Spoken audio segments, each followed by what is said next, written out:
Hey everyone, and welcome back for another deep dive with us. Today we are going to be talking about something that's been on my mind a lot lately, especially with the presidential elections coming up. Yeah. It's how we access information. Right. You know, when you sent over this blog post, The Erosion of Information Access by Dmitrii Gorbatenko, and it's really got me thinking about the role of big tech companies in all of this. Yeah, that's a really great place to start. Yeah. I think, Gorbatenko really digs into how these companies like Google and Microsoft are almost like gatekeepers of information these days. Exactly. And what that means for our democracy. And one of the things that really struck me was this question about whether the Statue of Liberty should be replaced with something symbolizing corporate power. Okay. Like a Trump skyscraper or BlackRock headquarters. Interesting. It seems extreme, but I get where he's coming from. It's definitely a powerful image. I mean, think about it. Yeah. The Statue of Liberty represents freedom and opportunity. Right. But are those ideals being overshadowed by the influence of corporations? That's what I was wondering. I mean, we all use search engines and social media to get our news. We do. And Gorbatenko argues that those platforms have become our main sources of information. It makes you wonder if we're really getting the full picture. You're hitting on a really crucial point here. Okay. Because these platforms rely on algorithms, basically sets of rules to decide what we see. Right. So it's like a recipe they use to cook up your newsfeed. I see. But the ingredients they choose and how they combine them can have a big impact on the final product. So it's not just about what information is out there, but what's being highlighted or hidden. Precisely. And that's where things get really tricky. Okay. I mean, imagine a world where certain political viewpoints are downplayed or critical information about a candidate is buried. Yeah. Because an algorithm deems it unimportant. That raises serious concerns about free speech and fair elections. That makes sense.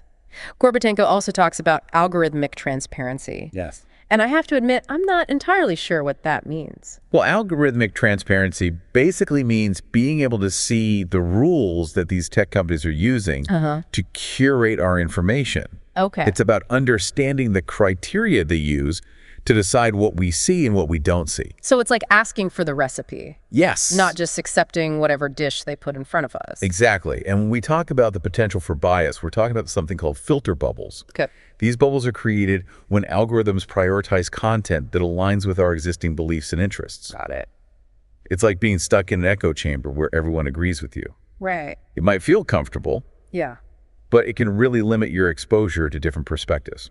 Okay, so we've got these algorithms controlling what we see, Right. potential biases shaping our news feeds, and this lack of transparency. It's starting to feel a bit overwhelming. I mean, what can we do about it? That's the million-dollar question. Yeah. And it's one that Gorbatenko tries to address in his post. Okay. He argues that we need to be much more proactive in shaping the information landscape we want to see. What does that look like in practice? Is it even possible to push back against these tech giants? It's definitely a David and Goliath situation. Yeah. But there are things we can do.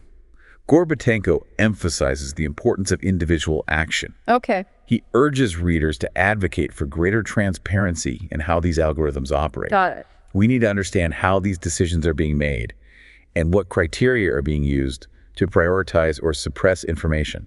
So it's about demanding accountability from these tech companies. Yes. Not just blindly accepting their algorithms as neutral and objective. Exactly. And it's about supporting policies that protect freedom of speech and ensure access to diverse sources of information. Okay. We need to create a legal and regulatory framework that holds these powerful companies accountable. Right. And ensures that they are serving the public good. It's a lot to consider, but I think what's sticking with me most is this image of the Statue of Liberty being replaced. Yeah. It's a powerful reminder that freedom of information and the health of our democracy are really intertwined. Absolutely. Gorbatenko is trying to make us think about the values we're prioritizing. He's asking, are we truly upholding the ideals of freedom and opportunity? Yeah. Or are we letting those slip away in the pursuit of convenience or profit? Right. It's a question worth pondering, especially as we head into this crucial election year. It definitely is. I'm already starting to rethink how I consume information and what steps I can take to be a more informed and engaged citizen. That's great to hear. Yeah, that's exactly the kind of critical thinking Gorbatenko is trying to encourage. Yeah. He's not just pointing out the problem, he's offering some solutions and urging readers to take action. So besides demanding transparency and accountability from these companies, what can we do like on an individual level? Well, one of the simplest things is to diversify your information sources. Okay. So instead of relying on just one news outlet or social media platform, branch out and see how different outlets are covering the same stories. That's a great point. Yeah. It's easy to get stuck in a rut and just consume the same type of content. It is. But you're right. Branching out could help expose us to a wider range of viewpoints. Exactly. And when you're reading an article or watching a news segment, don't just take it at face value. Oh. Think critically about who wrote it, what their motivations might be, and whether they have any obvious biases. So it's like being a detective looking for clues. I like that analogy. Yeah. And remember, just because something confirms your existing beliefs doesn't necessarily mean it's true. Right. Be open to challenging your own assumptions. Okay. And engaging with information that makes you uncomfortable. I know. It's way easier to stick with what we already know. It is. Even if it might be biased or incomplete. Yeah. Any tips for breaking out of that comfort zone? Well, one thing you can do is to actively seek out sources that challenge your worldview. Oh. So follow people on social media who hold different political views. Subscribe to newsletters or podcasts that present alternative perspectives. It's like intentionally bursting your own filter bubble. Exactly. Might be a little jarring at first. Yeah. But ultimately, it's good for us. Exactly. Another helpful tip is to develop your media literacy skills. Okay. There are tons of resources available online that can teach you how to identify misinformation, fact-check sources, and recognize different types of bias. I imagine those skills are becoming more and more essential in today's digital world. Absolutely. It's like learning a new language. Yeah. The language of critical thinking and informed skepticism. I like that. And once you have those skills, you can start to navigate the information landscape with more confidence and discernment. So we've talked about diversifying our sources, being critical thinkers, and even learning to identify bias. All great tips. Yeah. But I think one of the hardest things for me is knowing which sources to trust in the first place. I hear you. There's so much information out there. There is. It can be hard to separate the reliable from the questionable. One thing to look for is evidence-based reporting. Okay. Does the source cite their sources? Do they provide data or research to support their claims? That makes sense. Yeah. If they're just stating opinions without any backing, that's a red flag. Right. And be wary of sources that rely heavily on emotional appeals or sensationalized headlines. Okay. They might be trying to manipulate your feelings rather than presenting a balanced view of the issue. Okay, so evidence-based reporting, avoiding overly emotional language. Yes. And checking if they cite their sources. Write all this down. Good. What about fact-checking websites? Oh, yeah. Are those helpful? Absolutely. Websites like Snopes, PolitiFact, and factcheck.org can be great resources for verifying information you see online. They investigate claims. And provide unbiased analyses based on evidence. That's so helpful. I know I've definitely fallen for some questionable information in the past. Yeah. So it's reassuring to know there are tools out there to help us double-check things. Absolutely. And remember, it's okay to be skeptical. Okay. Don't just believe everything you read or see online. Right. Take the time to question, investigate, and form your own conclusions based on the evidence. I like that. It's empowering to realize that we have the ability to be discerning. It is. And to filter out the noise. Exactly. And it's not just about being passive consumers of information. It's about actively engaging with the information we encounter, questioning assumptions, and seeking out diverse perspectives. Gorbatenko seems to be a big believer in individual responsibility when it comes to shaping the information landscape. He is. He emphasizes the importance of not only consuming information critically, but also sharing it responsibly. Right. We can all play a role in amplifying credible sources, fact-checking misinformation, and promoting civil discourse online. So it's not just about what we read, it's also about what we share. Yes. And how we engage in conversations about these important topics. Precisely. Yeah. We all have a sphere of influence. Yeah. Whether it's our family, friends, or online communities. Right.